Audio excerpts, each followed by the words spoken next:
Di tanggal 3 Januari tahun 2022, 911 Amerika Serikat mendapatkan satu telepon seorang suami istri meminta tolong untuk menolong anaknya. Tapi seketika 911 datang, ternyata anak yang dilaporkan ini udah meleleh di sofa.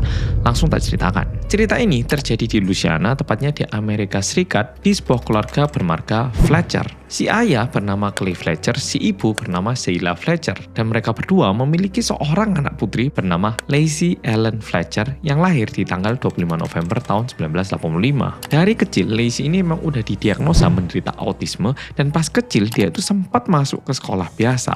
Tapi karena di sekolah itu dia dibully sama teman-temannya, dia ini dipindahkan sama orang tuanya untuk sekolah homeschooling. Karena kondisi psikologis Lacey, perkembangan Lacey dalam perkembangan kognitif ataupun sosialnya ini juga kena akibatnya ternyata. Tapi masalahnya, baik papa atau mamanya Lacey ini sama sekali nggak ada yang mau bawa Lacey ke psikolog.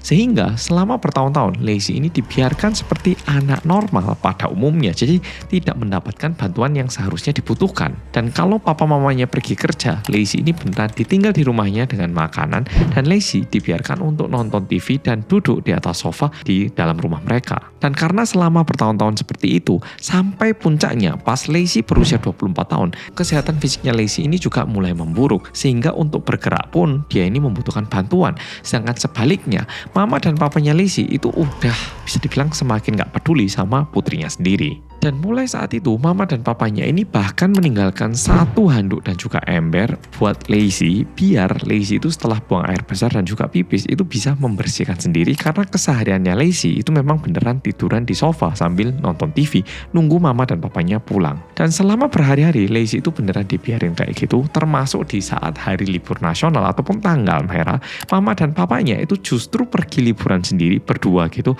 sedangkan anaknya ditinggal sendiri di rumah dalam kondisi kayak bener-bener gak dirawat. Jadi yang disediain itu cuma makan, minum, handuk, dan ember. Bener-bener kayak melihara hewan peliharaan gitu. Dan sebenarnya Lacey kehabisan makanan dan juga minuman itu sudah terjadi berulang kali. Dan di bulan itu kebetulan mama dan papanya Lacey ini pergi ke luar negeri. Dan Lacey bener-bener ditinggalin sendirian berhari-hari di dalam rumahnya. Dan bulan depannya lagi-lagi mama papanya pergi lagi ke luar negeri. Bulan depannya kayak gitu lagi. Jadi mama dan papanya semakin ngerasa, ditinggal ternyata nggak terlalu gimana ya, udahlah tinggal lagi, ditinggal lagi kayak gitu. Dan ini ternyata mengakibatkan Lacey mengalami atrofi otot, atau bahasa gampangnya ototnya itu menjadi semakin lemas lagi. Jadi udah semakin susah untuk menggerakkan badannya sendiri. Dan seperti yang Polo bisa bayangkan, karena Lacey ini beneran pup dan pipis di sofa itu, lama-lama sofanya ini juga jadi kotor. Nggak cuma kotor, tapi bahkan udah menjadi busuk diakibatkan kotoran dari Lacey. Dan aku yakin Polo pasti kaget, tapi bahkan mulai ada belatungnya. Dan bahkan sofa yang digunakan sama Lacey ini, karena saking lamanya digunakan untuk tiduran, lama-lama itu menjadi bolong. Jadi bener kayak ketekan masuk, karena Lacey ini beneran tiduran di situ untuk bertahun-tahun tanpa pindah. Ya buang air besar di situ, pipis di situ, semuanya di situ, dan beneran tidur di situ terus. Dan lama-lama Lacey ini jadinya tiduran di kotorannya sendiri di dalam sofa yang bolong itu. Dan sebenarnya Lacey pun merasakan ini tidak nyaman, tapi karena ototnya itu udah mulai semakin lemes, Lacey ini udah gak sanggup lagi untuk mengangkat dirinya sendiri ataupun berdiri keluar dari lubang sofa itu. Tapi masalahnya orang tuanya pun tidak membantu, sehingga Lacey ini terjebak di dalam sofa yang ada di dalam rumahnya, bayangkan. Dan pada tanggal 3 Januari tahun 2022, mamanya Lacey ini menyadari kalau Lacey ini udah gak bergerak, bahkan gak bangun lagi di pagi hari.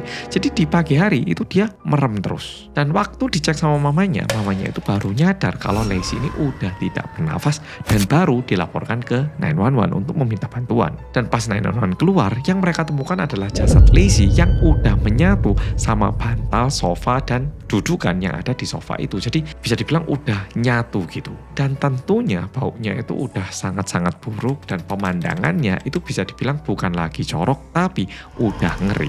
Bahkan salah satu profiler yang datang ke rumah Lacey, waktu datang ke situ bilang kalau pemandangan yang dia lihat niat selama ini sebagai seorang profiler itu dipecahkan dengan pemandangan ini. Dan diakibatkan itu bahkan profiler yang sering ke TKP pembunuhan jadi nggak nafsu makan selama 1 minggu. Bahkan waktu badannya Lacey ini diperiksa dengan baik-baik, tentunya badannya ini udah dipenuhi sama belatung. Mau rambutnya, kepalanya, badannya itu udah dipenuhi belatung semua. Dan waktu badannya Lacey ini diotopsi, ditemukan bahwa Lacey ini menderita anoreksia, kekurangan gizi, kelaparan, dan juga infeksi tulang. Jadi memang secara mental autisme yang paling besar, tapi secara fisik juga udah sangat nggak sehat. Dan di dalam perutnya Lacey itu juga ditemukan sisa-sisa feses yang ternyata dimakan sama Lacey karena saking kelaparannya.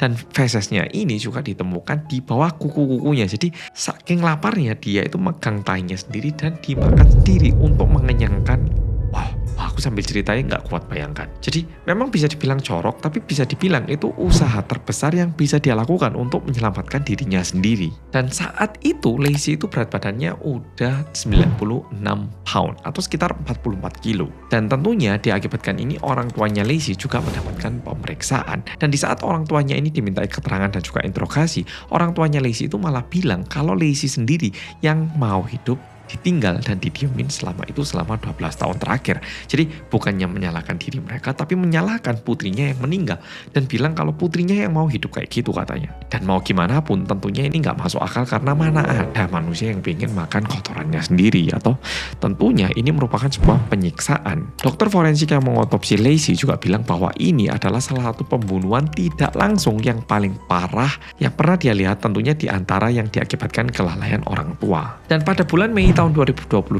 kedua orang tua Lacey itu akhirnya didakwa atas pembunuhan tingkat 2 terhadap Lacey, tapi nggak lama setelah itu mereka dibebaskan dengan jaminan. Jadi tetap diperiksa tapi dibebaskan. Dan pada bulan Juni tahun 2023, lagi-lagi mereka dibawa ke sidang, tapi kali ini mereka mendapatkan dakwaan pembunuhan. Jadi bisa dibilang udah dianggap sebagai pembunuh. Dan pada tanggal 6 Februari tahun 2024, mama dan papanya Lacey mengaku bahwa mereka nggak mengajukan pembelaan dengan imbalan pengurangan hukuman menjadi hukuman yang lebih ringan. Jadi dari pembunuhan yang disengaja dijadikan hukuman pembunuhan tidak berencana. Tapi kalau mereka terbukti bersalah melakukan pembunuhan tingkat 2, tentunya mereka ini akan mendapatkan hukuman penjara seumur hidup tanpa kemungkinan dibebaskan ataupun nggak bisa balik lagi ke kehidupan normal. Dan pada tanggal 20 Maret tahun 2024, mama papanya Lacey akhirnya resmi dijatuhi hukuman 20 tahun penjara dengan 20 tahun masa percobaan. Jujur, di hari aku bikin video ini, aku hari ini baca banyak banget berita-berita orang tua yang kehilangan anaknya. Bahkan ada seseorang yang sempat aku temui kayak beberapa bulan yang lalu, ternyata orangnya baru meninggal kayak dekat-dekat ini diakibatkan sebuah kecelakaan. Dan aku nyadar nyawa seseorang itu beneran bisa hilang seinstan itu. Tapi di sini orang tuanya Lacey malah terkesan kayak berharap agar nyawa anaknya itu segera dicabut. Parah iki.